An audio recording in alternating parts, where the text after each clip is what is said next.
Hello, welcome to this month's 50-minute reformer workout, Twist and Shout.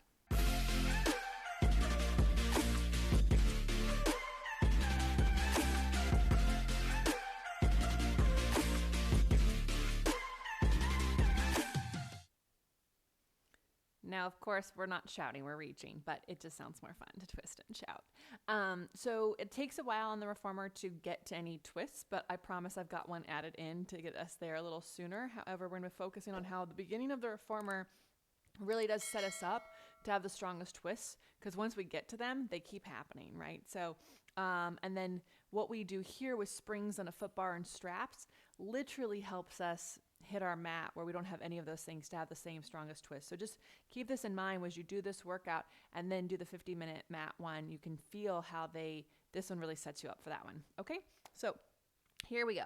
3 to 4 springs on for your footwork. Let's warm it up. Standing on the balls of your feet, heels together, and press out and in 10 times.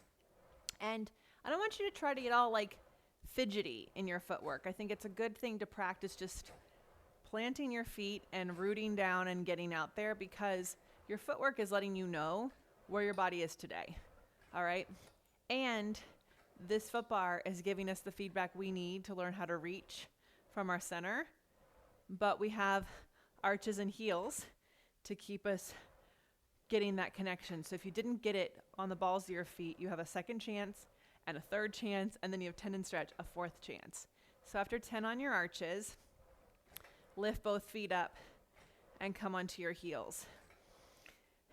As you're moving, I'd love for you to focus on how can you keep your pelvis still, right? So that we have an ability to get strength in our waist and keeping our waist long. I want your pelvis to be heavy, and I don't want it to tip in either direction.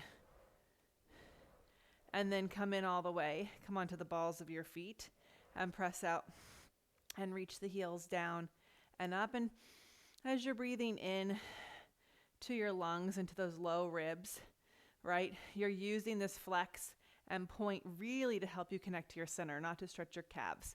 We need to know that when we flex and point, it gets us deeper into that center, because that's where we twist from, right?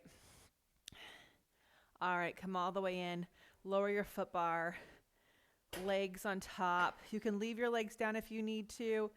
Otherwise, you're going to lift them up. Take an inhale. Exhale, head and chest and legs float up. Pump your arms vigorously. Allow the handles to give you something to stand on so your upper body can reach in one direction while your lower body reaches in the other direction. So important for us to have that weight length in our waist and the understanding of that two-way reach, so that when we twist, we don't fall. All right. Enjoy this 100. I know that might sound ironic, but try, because there's so much in it that gives us information and sets us up for where we're going. One more cycle of breathing. And then lower your legs, lift your arms. All right, teaser on up. I do want to do the overhead. If you are not going overhead, please feel free to do a roll up here or head into coordination early. We will get there in a moment. But there's a lot for us to understand about our body in this overhead. So elbows in, press your arms straight down, take your legs over and then up. And where you're going up from is not like you're trying to get your ribs up to your feet. Actually, your waist is trying to remain long, because your upper body is standing in one direction, your lower body is reaching to the ceiling, and that allows your waist to get lots of length all the way down and stretch your legs away. 2 more. So how can you use your thighs to help give your waist some space? Last one. Stand in those arms, and again, thighs reaches those legs away from your upper body to give your waist some space. Bend your knees in, bend your elbows in, head and chest up. Squeeze those legs together on their way out, open, close, in and in. And so as the legs go out, if it pulls your chest with them, right, then that means you're losing that length in your waist. And as your legs come in, if your chest drops, well, you're losing the length in your waist. So how can you find this reach here? Practice it somewhere here where it's easy before we get to our twist. One more coordination. Good. All right, rowing. So much reach in our rowing. So much for us to gain strength and information. It's going to let us know how we do when we do our twists. So thumb knuckles together, round back, squeeze those legs away. Keep the carriage reaching out from your sits bones towards your heels as you push your arms back. Carriage stays still as you round over your legs. Try to touch your thumbs with straight arms. Lift your arms up as high as you can, and then pinky side of the hand into the handle so you get that arm back connection to your lats, which, by the way, engage with your obliques, which, do your twisting, and stand in those handles and round and lift. Lift those arms as wide and up and over as you can. One more. Round back. Reach, lift, around, up, and circle. Good. We have 90 degrees. Elbows up. Pinky side of the hand into the handle. Lift and reach. Press, and then lift the arms and circle around. Reach your tailbone down to the carriage. So super important that you don't fall into your flexibility of how much you could round forward. I want your sits bones to be reaching down so that your legs are still reaching the other direction.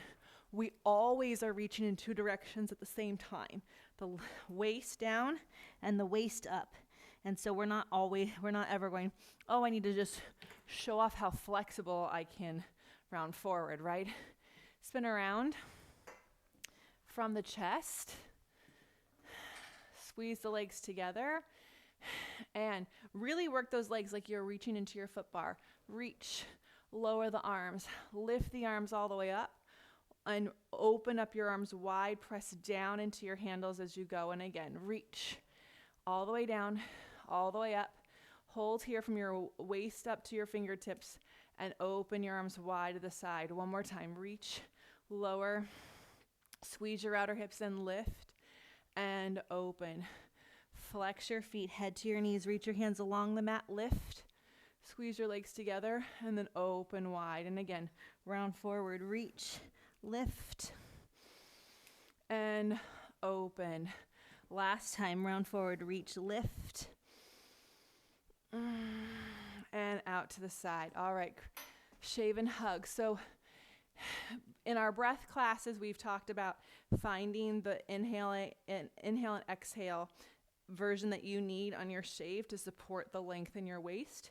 So does the inhale when you reach your arms up help you keep your waist long when you bend your elbows, or is it the exhale, right? Figure that out this month as you take this class so that as you switch to the hug, you have as much space in your waist that you'll be ready to do some awesome twists in a moment.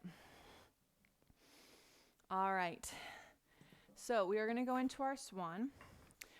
There are so many swans you can do here. I will teach the bigger version here for those who are wanting to practice that and learn that. However, you can have 2 springs on and do the prep version, which we've done in classes before, which is basically a prep for grasshopper. So you just lie on your stomach, put your hands on the frame, and you rock back and forth. All right, we're going to do 3.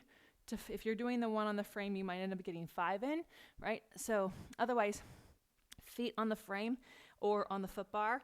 I like mine on the frame because I don't like my foot bar moving around, but for a lot of people, the frame might actually be a better spot for you. And then the placement of where you put yourself on your legs is where you can move for your swan. So for me, my pubic bone being at the edge allows me to move my pelvis through my knees, right?